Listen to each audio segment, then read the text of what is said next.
नमस्कार प्यारे साथियों, मैं अजीज स्वागत करता हूं आपके अपने प्यारे परिवार आरडब्ल्यू स्टेट एग्जाम पर। कैसे हैं आप सब लोग? आशा है बहुत अच्छे होंगे, स्वस्थ होंगे। आपकी तैयारी भी जबरदस्त चल रही होगी। हम लोग बात करेंगे हरियाणा सीईटी के दंगल बैच की, जिसमें मैं आप लोगों को पॉलिटी करा रहा हूं। और यहाँ पर हम लोग बात करेंगे आज संविधान सभा की। ये सेकंड क्लास है।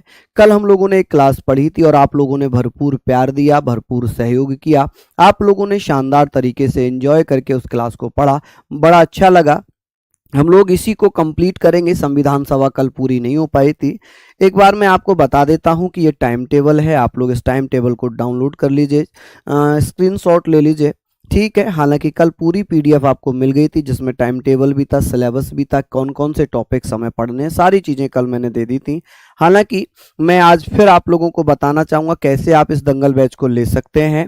ये बैच आपको कितने रुपए में कैसे मिलेगा। देखिए, कल से इसकी क्लासेस स्टार्ट हुई हैं। आपको करना क्या है, गूगल प्ले स्टोर पर जाना है, RW ऐप डाउनलोड करना है और जैसे ही आप पेड में जाएंगे वहां पर बाय नाउ करेंगे, यहाँ पर अप्लाई कूपन करेंगे और अप्लाई कूपन करते ही यहाँ पर 799 में आपको दिखाई देगा। लेकिन यहाँ पर आपको HR20 कोड यूज करना है और वैसे ही जैसे ये यूज होगा तो आपको 640 रुपये का ये कोर्स मिल जाएगा। तो सभी साथी यहाँ पर आए, लाइव आ जाएं। चलिए आगे हम बात कर लेते हैं। ये हमने पढ़ लिया। अब यहाँ पर हम लोग बात करेंगे कि सर हम जो पढ़ रहे थे पॉलिटी, हालांकि मैंने आपको पूरी पीडीएफ दी है। कल भी मैंने पूरी पीडीएफ दे दी थी। इसमें हम लोग पढ़ेंगे संविधान सभा। आप लोग प्लीज नोट करते रहना जितने भी फैक्ट मैं यहाँ पर लिखवाता हूँ। संविधान सभा मैं आपको एक बार रिवाइज जरूर कराऊंगा। संविधान सभा कॉन्स्टिट्यूएंट असेंबली, आप लोग भैया लिख लीजिएगा कॉन्स्टिट्यूएंट असेंबली। चलिए जल्दी जल्दी से आप लोग पेन कॉपी उठाइए और अपने रणभूमि में, जो आपकी पढ़ाई की रणभूमि है, इसमें अपने हथियार पेन कॉपी लेकर उतर जाइए। निश्चित ही विजय आपकी होगी। जब हम इसकी बात करते हैं, ये क्लास नंबर कौन सी है? क्लास नंबर है 2। ठीक है, या डेमो 2 कह सकते हैं। हमने कल पढ़ा था कि संविधान सभा के बारे में हमने संविधान पढ़ा। संविधान क्या है? जर्नली मैं रिवाइज करा देता हूं। संविधान क्या है? आप कहेंगे सर संविधान संविधान नियम और कानूनों का ऐसा दस्तावेज है जिसके अनुसार आपको हमें सभी को काम करना होता है। संविधान का जनक जेम्स मैडिसन को कहा जाता है, जबकि भारतीय संविधान का जनक भीमराव अंबेडकर को कहा जाता है। संविधान की जननी ब्रिटिश को कहा जाता है या ब्रिटिश कॉन्स्टिट्यूशन को कहा जाता है। बात आ जाती है कि सर कुछ इंपॉर्टेंट फैक्ट भी मैंने आप लोगों को लिखवाए थे। आपको याद है किसने कहा था कि भारतीय संविधान उधार का थैला है या उधार लिया हुआ है? आप कहेंगे अंबेडकर साहब ने कहा था। किसने कहा था भारतीय संविधान अर्ध संघीय है, सेमी क्यूसी फेडरल है? तो आप कहेंगे सर ये कहा था किसने भैया? केसी व्हीलर ने कहा था कि संविधान सभा का जो विचार है वो सबसे पहले ब्रिटेन में दिया गया था। एक ब्रिटेन के जुरिस्ट थे, कानूनविद थे, जिनका नाम था हेनरी मैन। हेनरी मैन के द्वारा ये सर्वप्रथम विचार दिया गया। आगे बात कर लेते हैं कि सर संविधान सभा के बारे में जब हम चर्चा कर रहे हैं कि संविधान को सबसे पहले कहां पर इस प्रैक्टिकल फॉर्म दिया गया है, तो आप कहेंगे सर सबसे पहले फ्रांस और अमेरिका में संविधान सभा का प्रैक्टिकल फॉर्म अपनाया गया। ठीक है, उसके बाद भारत में कब मांग हुई? तो बाल गंगाधर तिलक ने 1895 में पहली मांग की थी संविधान सभा की, स्वराज विधेयक के माध्यम से। स्वराज की मांग, पूर्ण स्वराज प्रस्ताव पास हुआ था लाहौर अधिवेशन, कांग्रेस के लाहौर अधिवेशन 1929 में, और भारत ने पहला पूर्ण स्वराज मनाया था 26 जनवरी 1930 में। आगे बात करते हैं 1924 में मोतीलाल नेहरू ने कहा था ब्रिटिश सरकार से कि भाई भारत की एक संविधान सभा होनी चाहिए। हालांकि 1934 में पहली औपचारिक मांग हुई थी जिसे MN राय, मानवेंद्र नाथ राय ने की थी। आगे बात करते हैं कि सर 1935 में कांग्रेस के द्वारा उसी औपचारिक मांग को आधिकारिक ऑफिशियल डिमांड बना दिया था। ये हमने पढ़ लिया था। ठीक है, अब बात आ रही थी अगस्त प्रस्ताव की कि सर अगस्त प्रस्ताव आया था 8 अगस्त 1940 में। कब? 8 अगस्त 1940 में।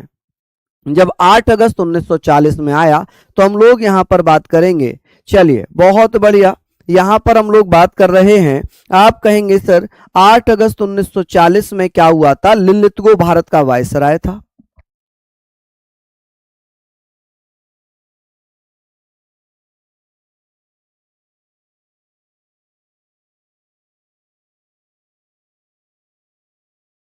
चलिए, तो ये सारी चीजें हम पढ़ रहे हैं, थोड़ा सा टेक्निकल, हाँ कोई दिक्कत नहीं, अभी सही हो जाएगा, सही हो जाएगा। अब हम बात करेंगे, हम लोग यहां पर बात करेंगे, सारी चीजों को आप लोग ध्यान रखें।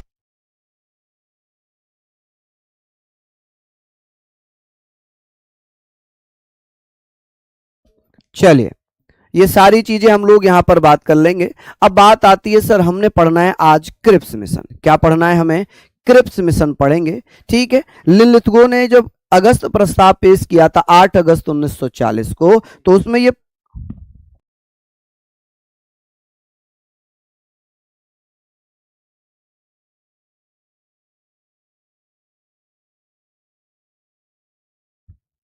चल गई। चलिए, तो अभी प्रॉब्लम ठीक हो गई है। हम लोग यहां पर बात करेंगे सर क्रिप्स मिशन की। किसकी हम बात करेंगे? Cripps mission.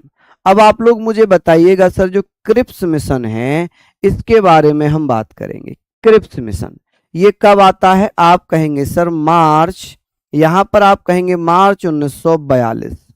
मार्च 1942 में क्रिप्स मिशन, जिसका अध्यक्षता स्टेफोर्ड क्रिप्स, स्टेफोर्ड क्रिप्स के नेतृत्व में किया। इसका अध्यक्ष कौन था? इसका अध्यक्ष कौन था? आप कहेंगे सर इसका अध्यक्ष या चेयरमैन कौन था? जल्दी जल्दी से कमेंट करके बताएंगे कि सर इसका चेयरमैन कौन था। तो इसका चेयरमैन था स्टेफोर्ड क्रिप्स। क्या नाम है? Stafford Cripps.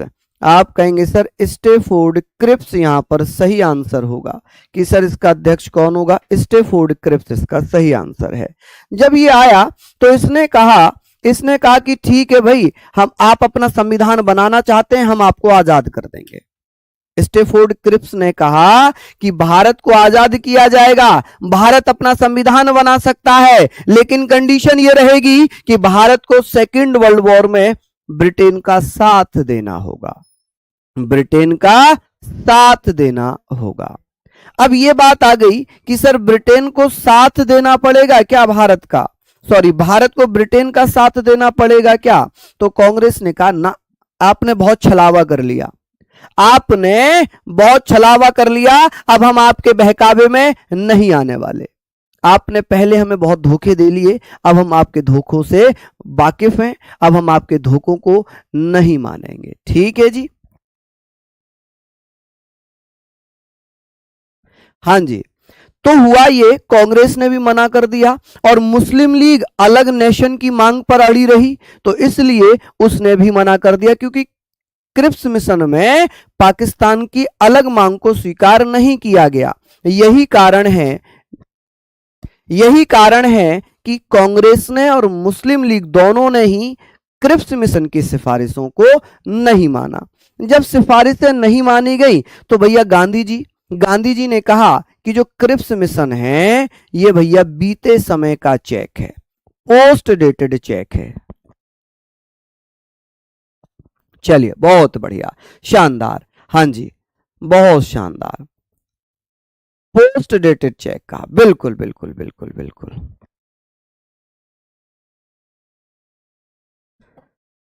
चलिए, बहुत बढ़िया, पोस्ट डेटेड चेक। अब तो क्लास सही चल रही है भाई, अब तो क्लास सही चल रही है, अब तो कोई दिक्कत है नहीं इसमें। चलिए बताइए, किसी को तो अब कोई दिक्कत नहीं है, फिर भी आप बफरिंग बफरिंग कर रहे हैं? नहीं, अब तो बफरिंग नहीं चल रही ना, ठीक है, तो क्लास सही है ना।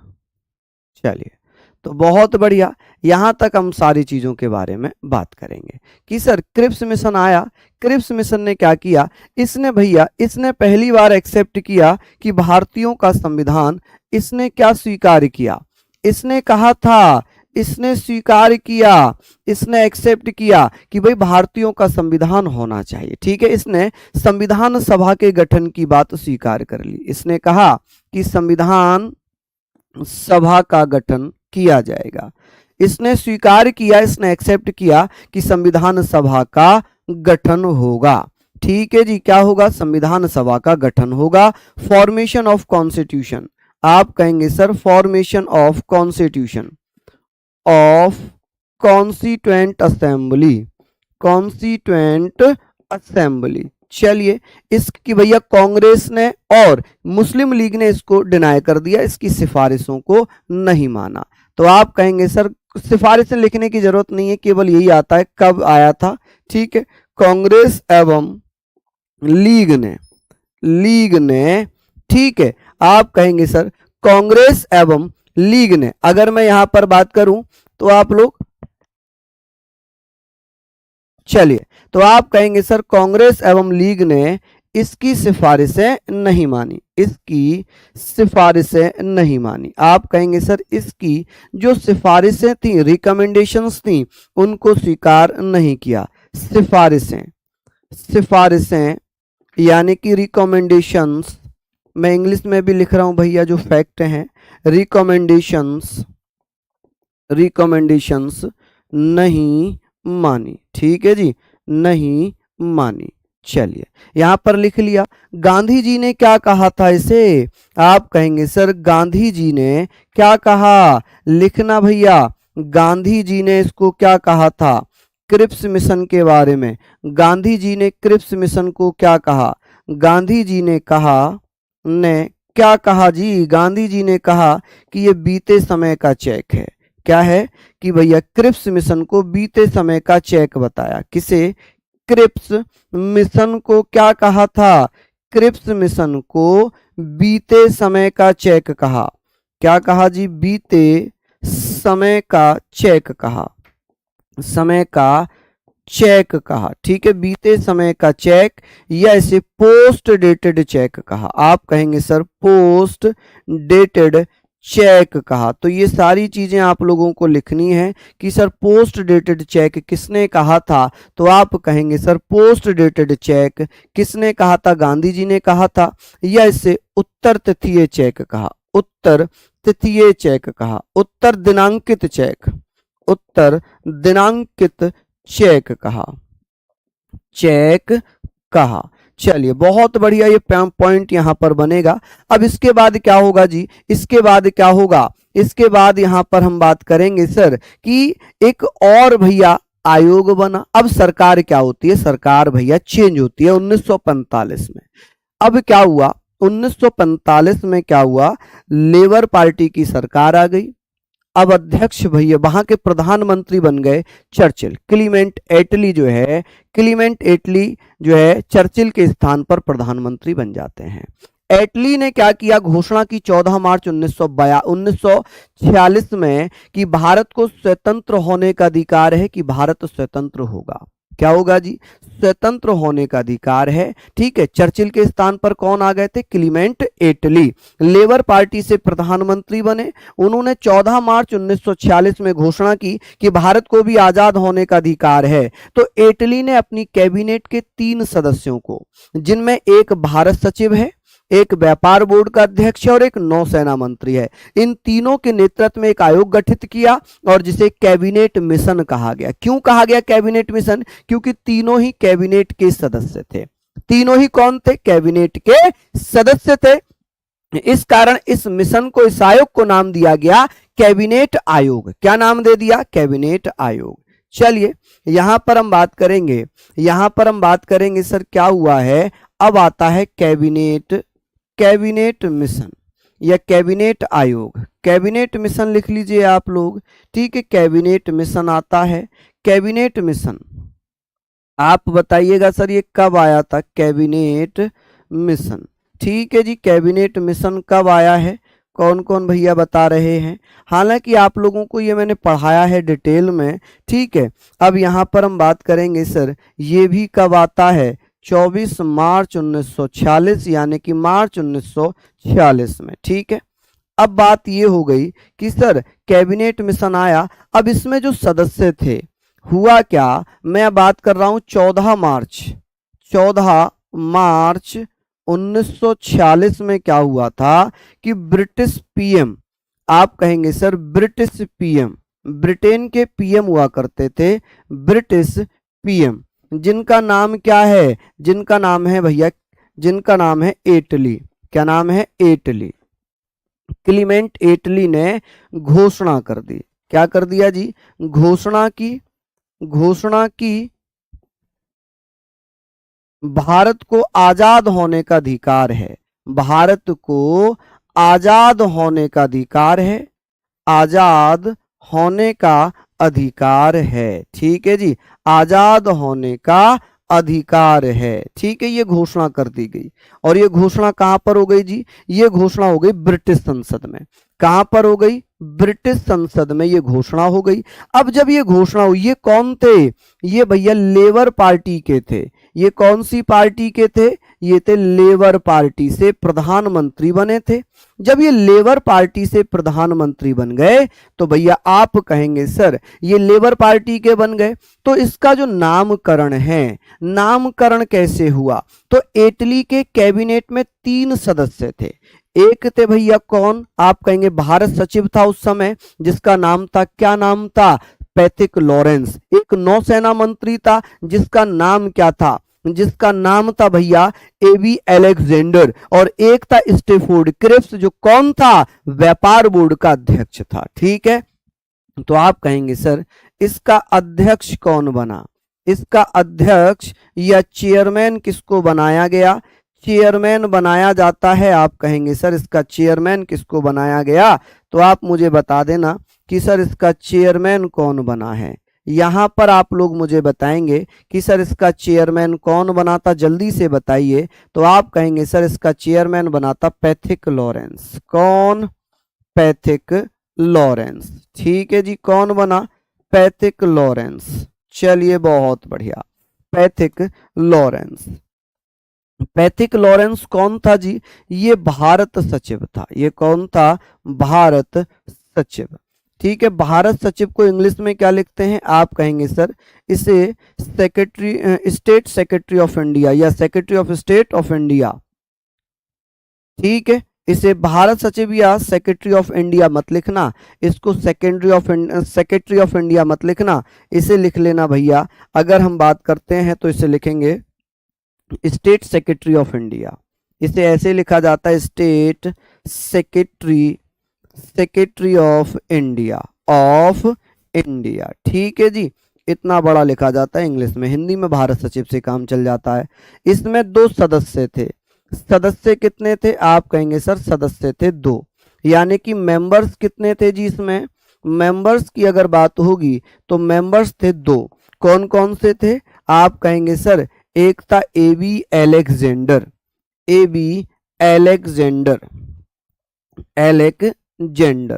आप कहेंगे सर एबी अलेक्जेंडर। ठीक है, एबी अलेक्जेंडर। आप कहेंगे सर एबी अलेक्जेंडर। ये कौन था? ये नौसेना मंत्री हुआ करता था। कौन था जी? ये नौसेना मंत्री। आप कहेंगे सर ये नेवी मिनिस्टर था, नौसेना मंत्री था। एक था भैया स्टेफोर्ड क्रिप्स। कौन था? जो पहले ऑलरेडी आया था, स्टेफोर्ड क्रिप्स। अब स्टेफोर्ड क्रिप्स यहां पर आ जाएगा। ये स्टेफोर्ड क्रिप्स कौन है? ये व्यापार बोर्ड का अध्यक्ष है। कौन था? ये व्यापार बोर्ड का अध्यक्ष हुआ करता था। व्यापार बोर्ड का अध्यक्ष। आप कहेंगे सर ये कौन था? व्यापार बोर्ड का अध्यक्ष, chairman of trade, board of trade. आप कहेंगे सर ये कौन है? तो आप कहेंगे सर ये है chairman of board of trade. आप कहेंगे सर बोर्ड ऑफ ट्रेड। ठीक है जी, चलिए ट्रेड। तो यहां पर हम लोगों को लिखना है, ये सारे पॉइंट हमने लिख लिए। इसी कैबिनेट मिशन की सिफारिश पर संविधान सभा का गठन हुआ। इसी ने कहा था कि संविधान सभा में एक सदस्य कम से कम 10 लाख लोगों का प्रतिनिधित्व करेगा। ठीक है, रेड कलर यूज ना करूं, चलिए नहीं करूंगा। ठीक है, हमने ये सारी चीजें पढ़ ली कि सर ये हमने पढ़ लिया, ये सारी चीजें हमने पढ़ ली। अब बात ये आ गई सर क्रिप्स मिशन को डिनाई कर दिया गया। इसकी जो सिफारिश थी वो सिफारिश क्या थी? सिफारिश ये थी, इन्होंने क्या रिकमेंडेशन दी थी? आप बताइएगा कि सर इनकी रिकमेंडेशन क्या थी। चलिए आप कहेंगे सर इनकी रिकमेंडेशंस क्या थी? इन्होंने कहा था कि सर संविधान सभा का गठन होगा। इन्होंने कहा कि संविधान सभा का गठन होगा, संविधान सभा का गठन होगा, फॉर्मेशन ऑफ कॉन्स्टिट्यूएंट असेंबली। इन्होंने कहा था कि संविधान सभा में एक सदस्य 10 लाख लोगों का प्रतिनिधित्व करेगा। संविधान सभा में इन द कॉन्स्टिट्यूएंट असेंबली एक सदस्य, ठीक है, एक सदस्य क्या करेगा? आप कहेंगे सर संविधान सभा में एक सदस्य क्या करेगा? आप लोग मुझे बता देना कि सर एक सदस्य 10 लाख लोगों का प्रतिनिधित्व करेगा। 10 लाख लोगों का प्रतिनिधित्व करेगा। लोगों का क्या करेगा जी? आप कहेंगे सर प्रतिनिधित्व करेगा। ये चीजें भी आप लोगों को लिखनी है। प्रतिनिधित्व करेगा, रिप्रेजेंटेशन या रिप्रेजेंट करेगा, प्रतिनिधित्व करेगा, रिप्रेजेंट करेगा। क्या करेगा जी? रिप्रेजेंट करेगा। आप कहेंगे सर रिप्रेजेंट करेगा। ठीक है जी, करेगा। यहां तक हमने लिख लिया। तो इसी की सिफारिश पर संविधान सभा का गठन हो जाएगा। अब क्या होगा? बिल्कुल ऋतु आप सही कह रही हैं। संविधान सभा में 389 सदस्य थे। क्या यहां तक सारे पॉइंट आपके क्लियर हो गए? क्या यहां तक सारे पॉइंट आपके क्लियर हो गए? चलिए, बहुत बढ़िया, शानदार। क्या यहां तक सारी चीजें आप लोगों ने क्लियर पढ़ ली? उम्मीद है आपने सारी चीजें क्लियर पढ़ ली होंगी। किसी को कोई दिक्कत तो नहीं हो रही? चलिए, अब हम बात करते हैं। ये आपने पढ़ लिया, सारी चीजों के बारे में आपने पढ़ लिया। यहां तक आगे चलते हैं कि सर संविधान सभा का गठन। अब आप बताइएगा संविधान सभा का गठन कब हुआ? संविधान सभा का गठन, कंपोजिशन ऑफ कॉन्स्टिट्यूएंट असेंबली कह लें या भैया इसका फॉर्मेशन कह लें, संविधान सभा का गठन। आप कहेंगे सर ये गठन कब हुआ था? जल्दी जल्दी से बताइए, कौन भैया बता रहे हैं? आप कहेंगे सर इसको, आप कहेंगे सर यहाँ पर फॉर्मेशन या इसको हम कह सकते हैं कंपोजिशन कह सकते हैं जी, कॉन्स्टिट्यूशन भी कह सकते हैं, कंपोजिशन कह सकते हैं of constituent assembly, constituent assembly. चलिए जल्दी जल्दी से आप लोग इसको लिख लीजिएगा कि भैया कब हुआ था और इसमें कुल सदस्यों की संख्या कितनी थी। आप कहेंगे सर संविधान सभा का गठन हुआ था 6 दिसंबर, आप कहेंगे सर 6 दिसंबर 1946 में कैबिनेट की सिफारिश पर संविधान सभा का गठन हुआ। इसमें कुल सदस्य कितने थे? अच्छा, इससे संबंधित यहां पर मैं बात करूंगा एक कथन, एक स्टेटमेंट की। एक स्टेटमेंट में यहां पर जरूर लिखूंगा संविधान सभा से स्टेटमेंट। किसने कहा था कि संविधान सभा कांग्रेस थी और कांग्रेस भारत? बहुत बढ़िया प्रश्न है। आप कहेंगे सर, आप मुझे बताइएगा किसने कहा था, किसने कहा था कि संविधान सभा कांग्रेस थी और कांग्रेस भारत? जल्दी से बताइए, जल्दी जल्दी से बताइए। कौन कौन साथी बता रहे हैं कि सर किसने कहा था कि संविधान सभा कांग्रेस थी और कांग्रेस भारत? बताइए। संविधान सभा कांग्रेस थी, संविधान सभा कांग्रेस थी एवं कांग्रेस भारत, कांग्रेस थी और कांग्रेस भारत, और कांग्रेस भारत। जल्दी जल्दी से बताइए, कांग्रेस भारत। चलिए बताइए, भारत। ये स्टेटमेंट किसका है? ये किसने कहा था? आप कहेंगे सर ये स्टेटमेंट किसने कहा था? द कॉन्स्टिट्यूएंट असेंबली के बारे में, संविधान सभा के बारे में ये कथन किसने कहा था? ये स्टेटमेंट है कि संविधान सभा कांग्रेस थी और कांग्रेस भारत। ये कथन किसका है? तो एक भैया अमेरिका के वकील हैं, इतिहासकार हैं, जिनका नाम है जी ऑस्टिन। क्या नाम है? जी ऑस्टिन। जी ऑस्टिन, ग्रेवलिन ऑस्टिन कहते हैं कि संविधान सभा कांग्रेस थी और कांग्रेस भारत। आप कहेंगे सर ये किसने कहा था? जी ऑस्टिन ने, ग्रेवलिन ऑस्टिन, ग्रेवलिन ऑस्टिन ने कहा। चलिए, अब जब इन्होंने कहा तो भारत सरकार ने इनके लिए कुछ प्राइज भी दिया है। और ये स्टेटमेंट किसमें कहा है? इनकी बुक थी, इनकी एक बुक है भैया, जी ऑस्टिन की एक बुक है जिसका नाम है द इंडियन कॉन्स्टिट्यूशन। क्या नाम है उस पुस्तक का? आप कहेंगे सर द इंडियन कॉन्स्टिट्यूशन। आप कहिएगा द इंडियन कॉन्स्टिट्यूशन नामक पुस्तक में इन्होंने ये स्टेटमेंट दी है। ठीक है जी, कॉन्स्टिट्यूशन।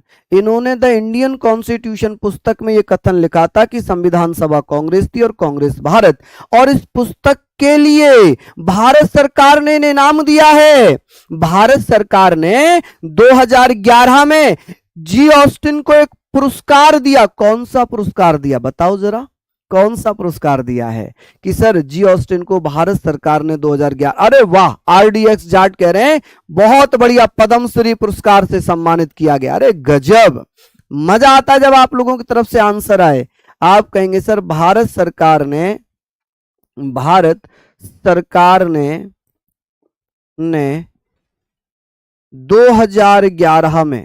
2011 में पद्म श्री पुरस्कार दिया है। क्या दिया है? पद्म श्री पुरस्कार दिया है। ठीक है जी, पद्म श्री पुरस्कार दिया।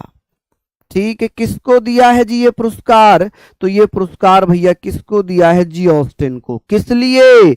द इंडियन कॉन्स्टिट्यूशन पुस्तक के लिए। किसके लिए? द इंडियन कॉन्स्टिट्यूशन पुस्तक के लिए। चलिए अब बात आती है कि सर संविधान सभा में कुल सदस्य कितने थे? चलिए टोटल मेंबर पूछा है। संविधान सभा में टोटल सदस्य, संविधान सभा में कुल सदस्य कितने थे? चलिए बताइए। कुल सदस्य यानी कि टोटल मेंबर्स की अगर बात होगी तो आप कहेंगे सर कुल सदस्य, total members in the constituent assembly, in the constituent assembly. जल्दी जल्दी से लिख लीजिए कि सर कुल सदस्यों की संख्या कितनी थी? आप कहेंगे सर कुल सदस्यों की संख्या थी उस समय की भारत की जनसंख्या के आधार पर 389। ये 380 क्यों नहीं थे? ये 400 क्यों नहीं थे? इसका क्या कारण है? चलिए बहुत बढ़िया, शानदार। प्लीज बात करें आप लोग, बताएं आप लोग।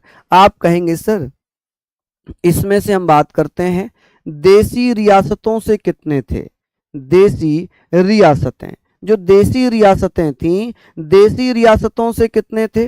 देसी रियासतें थीं भैया जिनसे 93 सदस्य, देसी रियासतों से 93 थे। और ब्रिटिश भारत की अगर मैं बात करता हूं तो आप कहेंगे सर ब्रिटिश भारत से कितने सदस्य थे? ब्रिटिश भारत से थे भैया 296।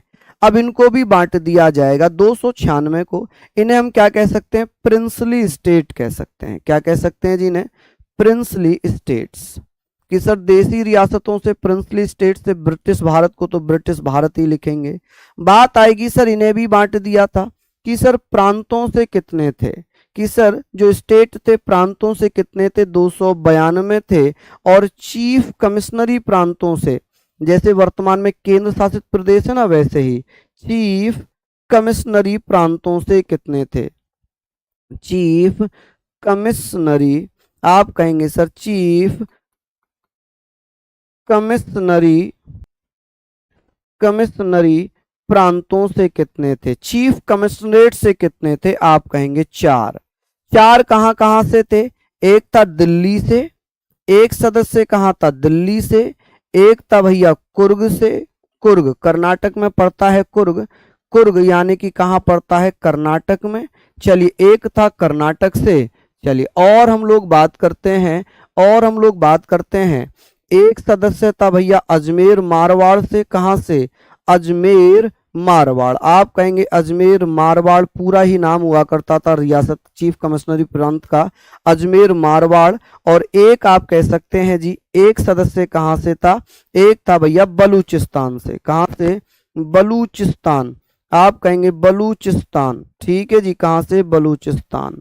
किसी को कोई आपत्ति, किसी को कोई समस्या? चलिए बहुत बढ़िया, शानदार। अब ये हमने सारी चीजें पढ़ ली, ठीक है। चलिए हाँ जी, ये सारी चीजें हमने पढ़ ली। किसी को कोई दिक्कत तो नहीं हो रही? बताएं यहां तक किसी को कोई दिक्कत हो रही? चीफ कमिश्नरेट से भैया कितने थे? 4 थे। एक दिल्ली से, एक अजमेर से, एक कुर्ग से, कर्नाटक से। ठीक है, अब बात करते हैं, ये सारी चीजें हमने पढ़ ली कि सर जो ये 389 हैं इनमें महिलाओं की संख्या कितनी थी? इनमें महिलाओं की संख्या कितनी थी? तो आप कहेंगे सर 15 महिलाएं थी। कितनी? 15 महिलाएं थी। ठीक है, क्रिस्टल क्लियर है, बहुत बढ़िया। चलिए हम बात करते हैं रिप्रेजेंटेशन ऑफ डिफरेंट क्लासेस, विभिन्न वर्गों का प्रतिनिधित्व कितना था संविधान सभा में, इनके बारे में भी हम बात करेंगे कि सर अनुसूचित जाति से कितने थे, अनुसूचित जनजाति से कितने थे, ये चीजें भी हम पढ़ेंगे। यहां तक लिख लिया होगा। अब आप बताइएगा कि सर संविधान सभा में संविधान सभा, जिसे मैं बार बार कॉन्स्टिट्यूएंट असेंबली लिख रहा हूं, संविधान सभा में विभिन्न वर्गों से या विभिन्न संप्रदायों से कह सकते हैं कि सर विभिन्न वर्गों का प्रतिनिधित्व कितना था। आप कहेंगे सर विभिन्न वर्गों का प्रतिनिधित्व,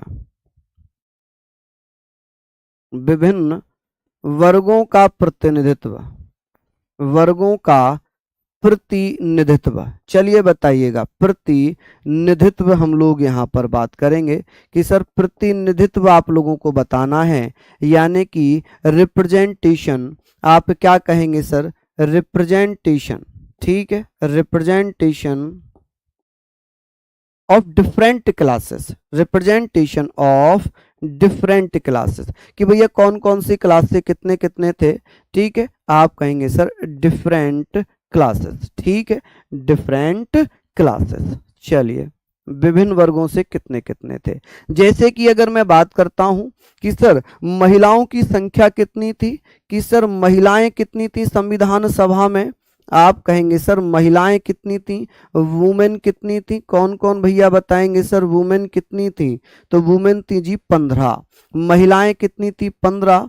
अनुसूचित जाति से कितने थे संविधान सभा में? जो अनुसूचित जाति है, अनुसूचित जाति जिसे हम शेड्यूल्ड कास्ट कहते हैं, कि सर शेड्यूल्ड कास्ट पूरा ही लिखना पड़ेगा क्या? चलिए लिख देता हूं, शेड्यूल्ड कास्ट, कि भैया शेड्यूल्ड कास्ट से कितने थे, जल्दी से बता दीजिए कि शेड्यूल्ड कास्ट से कितने थे। तो आप कहेंगे सर 26।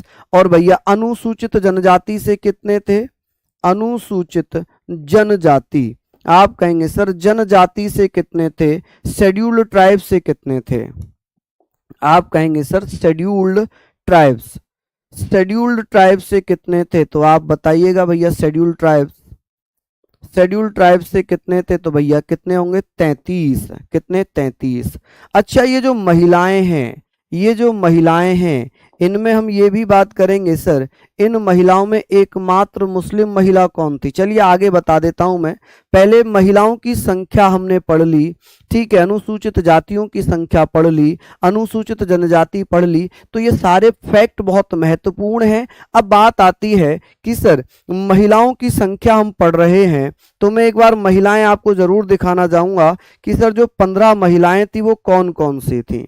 कि सर जैसे ये 15 महिलाएं हो गई संविधान सभा की प्रमुख महिलाएं, जैसे सुचेता कृपलानी। सुचेता कृपलानी कहाँ से चुनकर आई थी संविधान सभा में? उत्तर प्रदेश से। ये सुचेता कृपलानी है, ठीक है। ये विजय लक्ष्मी पंडित, ये भी उत्तर प्रदेश से निर्वाचित होकर आई थी, ये है विजय लक्ष्मी पंडित, ठीक है। पूर्णिमा बनर्जी, ये भी उत्तर प्रदेश से निर्वाचित होकर आई थी, ये पूर्णिमा बनर्जी है।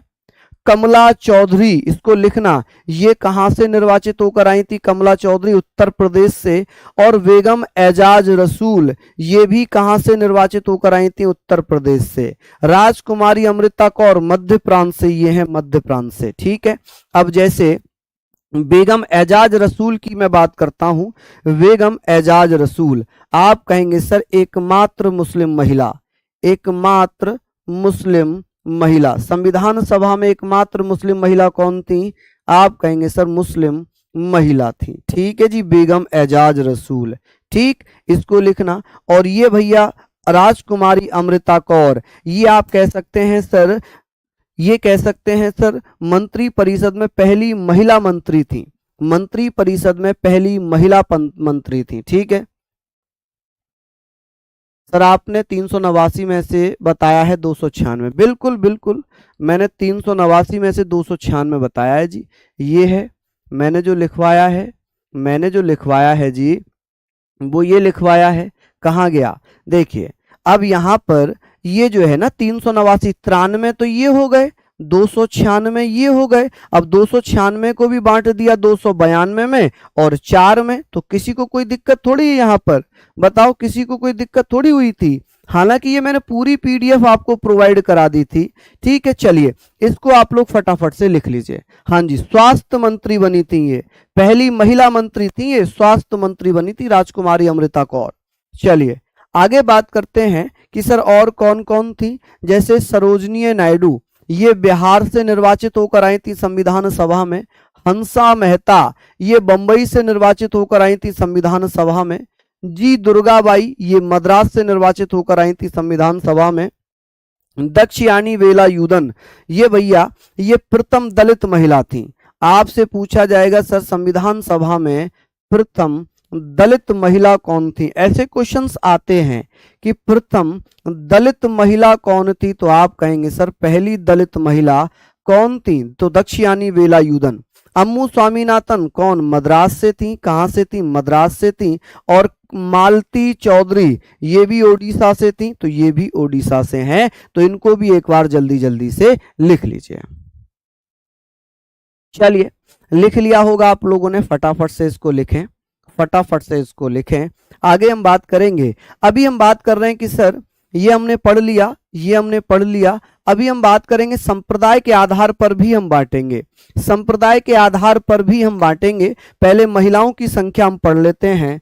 चलिए आई होप आपने लिख लिया होगा, मैंने फोटो भी आपको दिखा दिए, यहाँ पर फोटो भी आपने फटाफट से देख लिए होंगे। नेक्स्ट आ जाता है कि भैया रेणुका राय, रेणुका राय पश्चिम बंगाल से थी, ये है रेणुका राय। लीला राय ये कहाँ से थी, ये भी पश्चिम बंगाल से थी, लीला राय।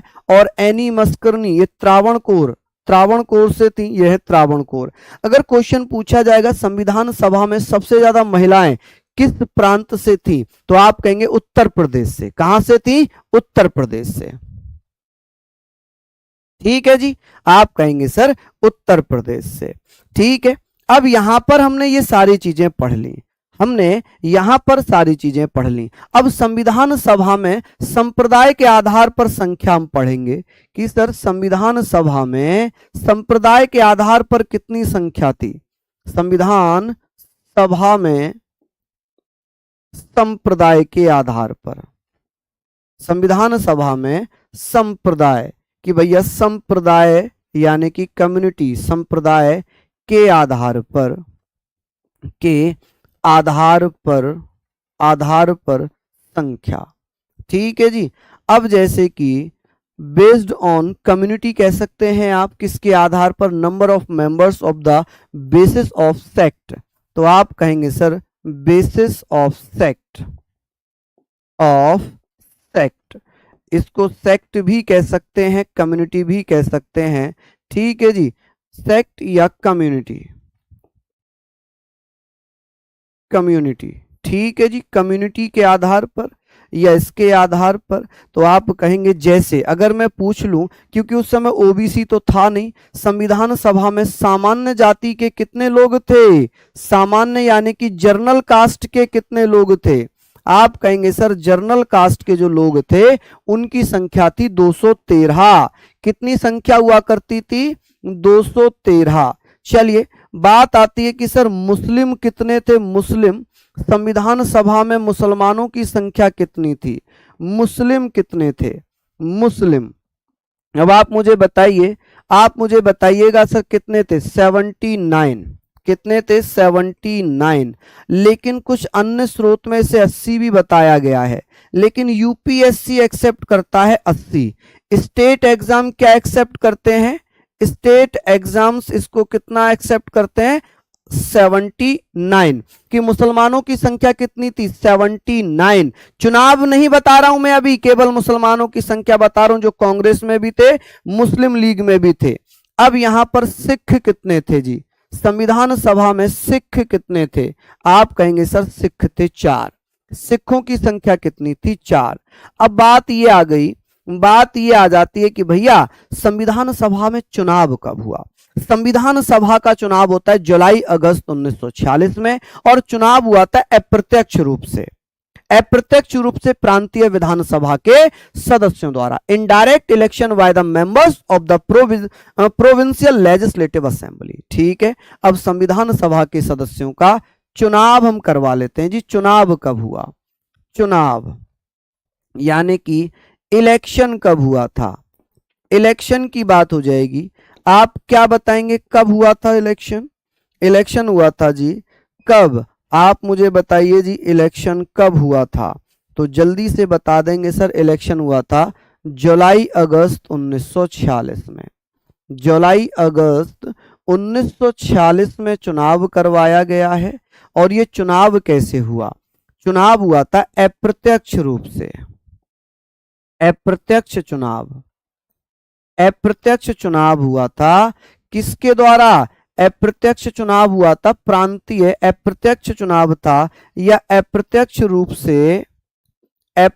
रूप से प्रांतीय विधानसभाओं के सदस्यों द्वारा, प्रांतीय विधानसभाओं के सदस्यों द्वारा, विधान सभाओं के सदस्यों द्वारा, क्या ये चीजें आप लिख लेंगे? सदस्यों द्वारा। ठीक है। कैसे चुनाव हुआ था? आप कहेंगे सर इनडायरेक्ट हुआ था। Indirect election by the members of provincial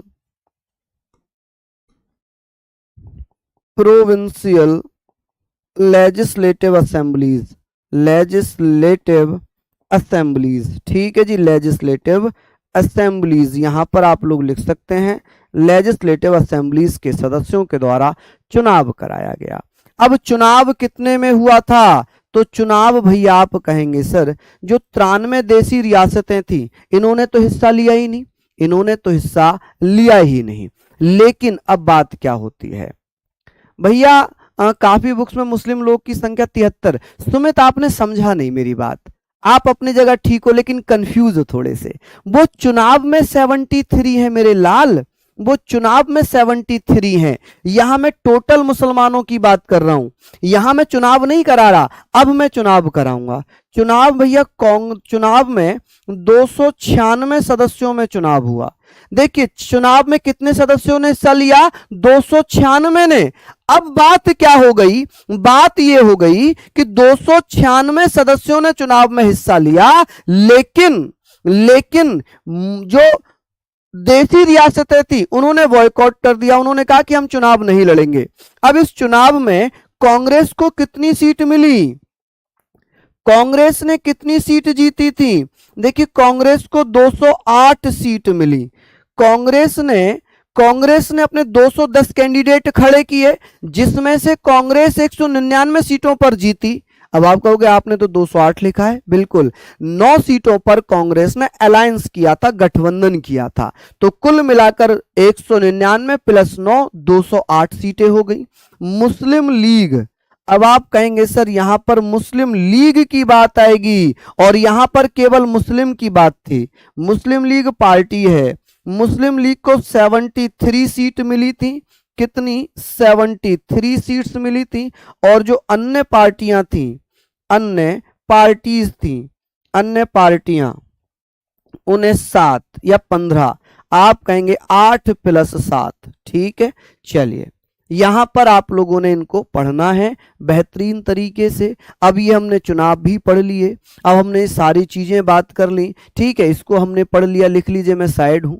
यहां पर हमने पढ़ा कि सर संविधान सभा में ये बताइए पहले एंग्लो इंडियन कौन थे। ठीक है, ये वाले में आप कंफ्यूज मत होना, यहां पर 79 लिखा है मैंने और यहां पर 73। ये एक मुस्लिम लीग पार्टी है। क्या इसमें अब मुसलमानों के अलावा हिंदू नहीं थे? यहां पर मुस्लिमों की संख्या हो रही है संविधान सभा में। ठीक है, चलिए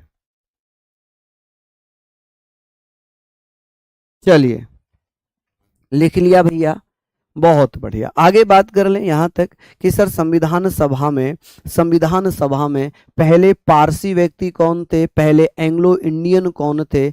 चलिए बहुत बढ़िया, शानदार। हम बात करेंगे कि सर संविधान सभा में यहां हम लिख रहे हैं प्रथम एंग्लो कौन थे, प्रथम एंग्लो इंडियन कौन थे। एंग्लो इंडियन, आप कहेंगे एंग्लो इंडियन आंग्ल भारतीय, एंग्लो इंडियन जिसे हम क्या बोलते हैं? आंग्ल भारतीय, एंग्लो इंडियन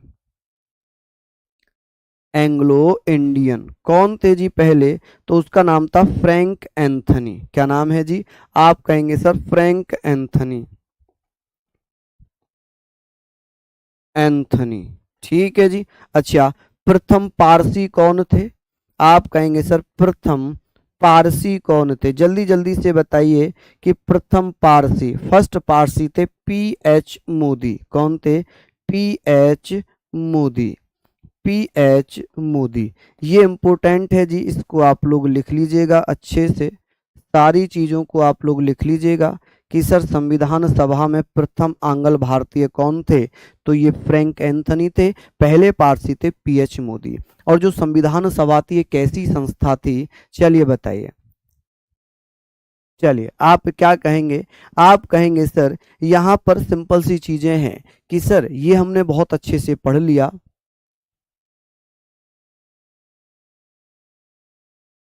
यहाँ पर हमने ये पढ़ा है कि सर संविधान सभा एक मल्टी मेंबर बॉडी थी, जिसे हम कह सकते हैं संविधान सभा कैसी संस्था थी? तो संविधान सभा बहुनिकाय या बहुदलीय संस्था थी, बहुदलीय निकाय था, जिसमें मल्टी मेंबर पार्टी थी, जिसमें एक पार्टी के सदस्य नहीं थे, बहुत सारे पार्टियों के सदस्य थे।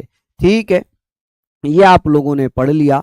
ठीक है, अब यहां से हम लोग जो है हमारा बच रहा है क्या? अब ये बताइए संविधान सभा में भीमराव अंबेडकर का चुनाव कहां से हुआ था? देखिए भीमराव अंबेडकर जब पहली बार चुनाव लड़े थे, वो चुनाव कहां से लड़े थे? वो लड़े थे जी बंगाल से। ठीक है, और वो बंगाल था पूर्वी बंगाल। तो पूर्वी बंगाल कहाँ चला गया आफ्टर फ्रीडम? तो वो चला गया पाकिस्तान में, जो वर्तमान बांग्लादेश है। ठीक है, पूर्वी पाकिस्तान को ही क्या बना दिया है? बांग्लादेश बना दिया। तो भैया उनका स्थान खाली हुआ। अब अंबेडकर सबसे ज्यादा पढ़े लिखे थे, उनके बिना तो संविधान संविधान दिक्कत ही नहीं है। चलिए, अब यहाँ पर हमने बात कर ली, हमने यहाँ पर बात कर ली कि सर जब अंबेडकर साहब संविधान सभा में है नहीं तो उनको लाना जरूरी है। तो क्या किया गया? ये डिसीजन लिया गया।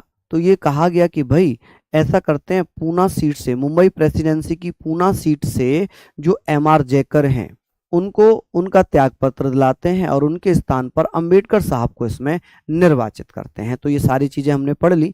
जब हम संविधान का निर्माण हम कल पढ़ेंगे और वहां पर हम बात करेंगे प्रारूप समिति की, तब वहां पर अंबेडकर साहब की डिटेल में चर्चा करेंगे। ठीक है, तो ये सारी चीजें आपने लिख ली, हम फिर मिलेंगे। अच्छा, ये सारी चीजें हैं, मैं इसमें आपको जो है पीडीएफ भी दे रहा हूँ, ये मैं इसमें पूरी पीडीएफ भी दे रहा हूँ। ठीक है, तो आपको टेंशन लेने की आवश्यकता नहीं है, विद फोटो में पीडीएफ दे रहा हूँ, ताकि आपको हाथ वाली पीडीएफ चाहिए, वो चाहिए, जो आपको चाहिए वो यहाँ पर मिल जाएगी। ठीक है जी, वो यहाँ पर आपको मिल जाएगी। ठीक है, तो फिर मिलते हैं आप लोगों से कल इसी समय, तब तक के लिए जय हिंद, जय भारत।